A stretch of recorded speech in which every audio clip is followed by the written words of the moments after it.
নমস্কার, আমি প্রিয়াঙ্কা। আমার আরও একটি ব্লগে তোমাদের সবাইকে স্বাগত জানিয়ে আজকের ব্লগটা শুরু করলাম।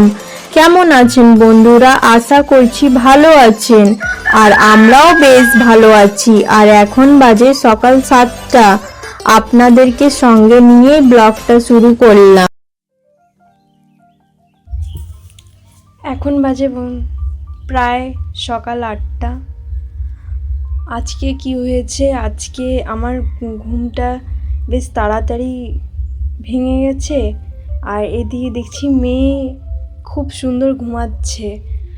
না হলে ও কি করে, আমি যখন উঠি আমার সাথে উঠে, তখন আমাকে কষ্ট হয় ওকে নিয়ে নিয়ে কাজ করতে। দুষ্টুমি করে, আমি একটা করি ও আরেকটা নোংরা করে দেয়। তো আমি ভাবছি যখন ও ঘুমাচ্ছে তো তাড়াতাড়ি আমি কাজগুলো করে নিই। তো আজকে বেশি কিছু কাজ ছিল না, সকালের 2-4টা বাসন ছিল, সেইগুলোকে তাড়াতাড়ি ধুয়ে নিয়েছিলাম। আর ঘরটা তাড়াতাড়ি করে ঝাড়ু মেরে মুছে নিয়েছিলাম। তারপরে চলে গেছিলাম চান করতে। চান করে ফ্রেশ হয়ে এই যে নিজেকে একটু আয়নার সামনে গুছিয়ে নিলাম। তারপরে চলে যাব বাড়ির কাজে হাত দিতে। বন্ধুরা, আপনারা ভাবছেন সব কাজ করে তারপরে আমি এখন বাসি বিছানা কেন তুলছি। যেহেতু আমি আপনাদেরকে আগেই বললাম যে আমার মেয়ে ঘুমিয়েছিল, উঠেছিল না। আমি জাস্ট চান করে রুমে ঢুকেছি আর ও উঠে গেছে। তাই এখন বাসি বিছানাটা না তুলে নিলে বাড়িতে তো পূজাও করা যাবে না। তো বাসি বিছানাটা তুলে নিই। একটু ঠান্ডাও লেগে গেছে বন্ধুরা, গলাটা বেশ কেমন লাগছে, ভালো লাগছে না, ব্যথা ব্যথা করছে। তো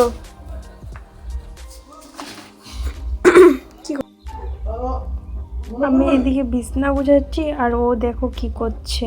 ও কি করবে, বেশ এখন বড় হয়েছে, এখন কি করে ওই পালঙ্কর রেলিং ধরে ওর যে ভিতরের ফাঁকাগুলোর থেকে ঢুকবে, ওর মধ্যে দোল খাবে, তারপর ওইখান থেকে উঠে বিছনার থেকে উঠবে, এইসব শুধু করে। এই যে দেখছেন, দেখো এই যে।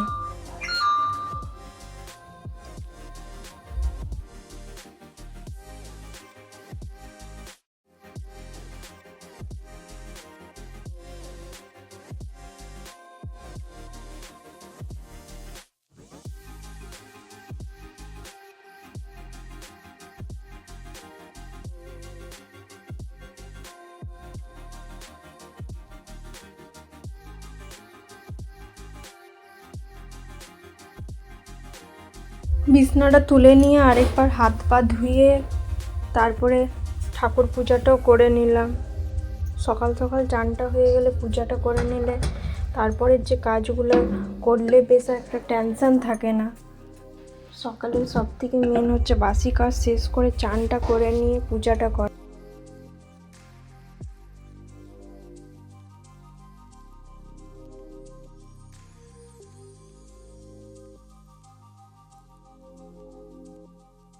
চলে আসলাম, কটা বাসন ছিল, তাই বললাম না অল্প বাসন ছিল, সেইগুলোকে সকালে ধুয়েছিলাম, গুছানো হয়েছিল না, গুছিয়ে নিলাম। গুছানো গাছানো থাকলে কাজ করতেও সুবিধা হয়, জিনিসগুলোও খুঁজে পাওয়া যায়। আর এখানে ওইখানে রেখে দিলে জিনিস কাজের সময় খুঁজে পাওয়া যায় না।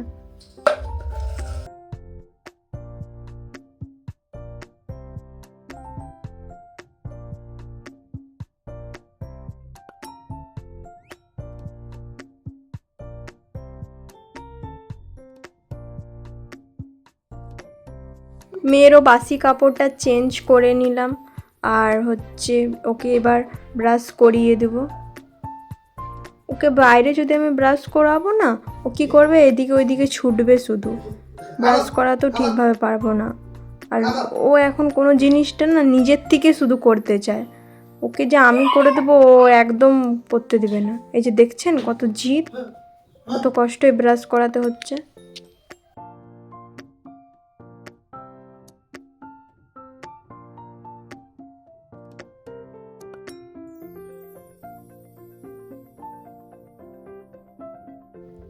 এবার ওকে 2টা বিস্কুট দিয়ে দেবো খেয়ে।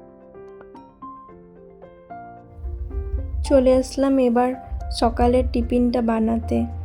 আজকে বানাবো এই যে কিছু বাড়িতে সবজিপাতি নেই, বাঁধাকপি ছিল তো ওটাই, বাঁধাকপিটা বেশ সরু সরু পাতলা করে কেটে নিয়ে আর পেঁয়াজ বেশ কুচিয়ে আর টমেটো একটু কাঁচা লঙ্কা দিয়ে একটু সুজি ময়দা দিয়ে বেশ গুলে নিয়ে একটু চিল্লা বানাবো, খেতে ভালো লাগবে।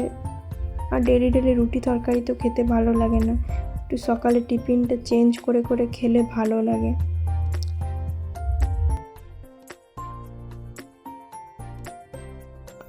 আর আমার মেয়েও প্রায় একই রকমের সকালে টিফিন খেতে, ওই দুধ রুটি সুজি বা এইসব খেতে ওর ভালো লাগে না, তাই আমি একটু চেঞ্জ করে করে সকালের টিফিনটা বানাই, তাহলে ও বেশ জিনিসগুলা এনজয় করে খায়।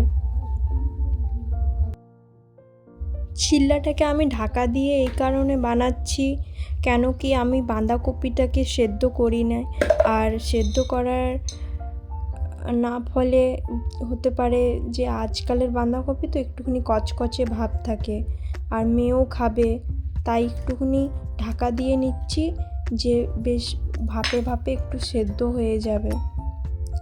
আর এটা আমার মেয়ে খেতে বেশ ভালোবাসে।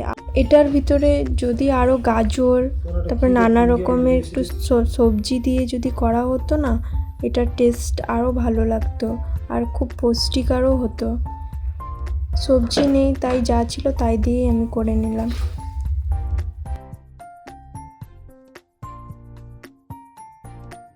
এবার মেয়েকেও দিয়ে দিলাম খেতে, ওর খিদা পেয়েছিল অনেক জোরে, আর হচ্ছে ওকে বেশ ঠান্ডা করে টুকরা টুকরা করে দিয়েছি, ও এখন নিজে নিজে খেয়ে নেবে। আর এর পরের যে আমার ব্যাটারটা আছে সেগুলোকেও আমি করে নিয়ে নিজেও খেয়ে নেব।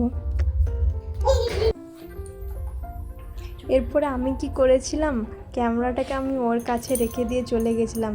আমি দেখছিলাম যে ও ক্যামেরাটা রেখে দিয়ে গেলে ও কি করে, দেখছি পরে ভিডিওটা খুলে যে এই সব ও রঙ্গি চঙ্গি ভঙ্গি দেখাচ্ছিল ক্যামেরার মধ্যে।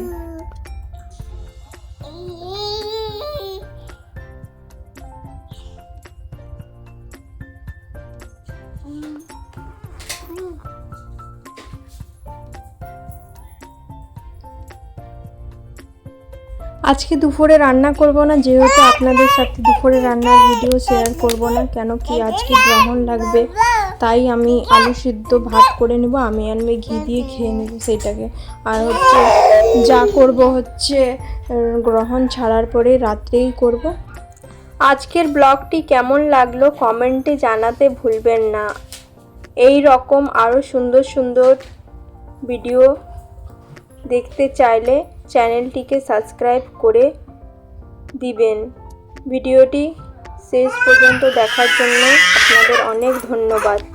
দেখা হচ্ছে খুব শীঘ্রই নতুন একটি ব্লগে। ততক্ষণ সবাই ভালো থাকুন, সুস্থ থাকুন।